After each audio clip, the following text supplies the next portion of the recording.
างจังหวัดสุรินทร์ก็ได้มีการน้อมรำลึกในพระมหากรุณาธิคุณมีการจัดพิธีบำเพ็ญกุศลสตมวาน100 วัน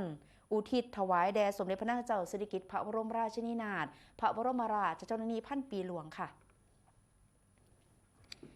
ที่วัดศาลาลอยพระอารามหลวงจังหวัดสุรินทร์นายจำเริญแหวนเพชรผู้ว่าราชการจังหวัดสุรินทร์เป็นประธานในพิธีบำเพ็ญกุศลสตมวาน100 วัน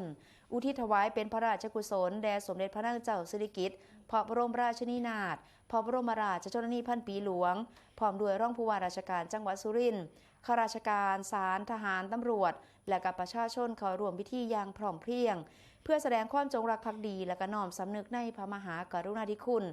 โดยพิธีก็ประกอบด้วยการเจริญพระพุทธมนต์ถวายผ้าไตรบังสกุลและก็การประกอบศาสนาพิธีตามแบบราชประเพณีท่ามกลางบรรยากาศที่สงบสำรวมและก็เปี่ยมด้วยความอาลัยโดยผู้เข้าร่วมพิธีต่างก็พร้อมใจแต่งกายด้วยชุดสุภาพร่วมประกอบกุศลพิธีอย่างสมพระเกียรติการบำเพ็ญกุศลครบ100 วันหรือว่าสตมวานถือเป็นวาระสำคัญตามคติพุทธศาสนาเพื่ออุทิศส่วนกุศลแด่ผู้ล่วงลับและก็แสดงความกตัญญูกตเวทีโดยพิธีในเทื่อนี้ก็สะท้อนถึงความผูกพันความจงรักภักดีของประสงค์นิกรชาวจังหวัดสุรินทร์ที่มีต่อสถาบันพระมหากษัตริย์อย่างแน่นแฟ้นและก็ยั่งยืนค่ะ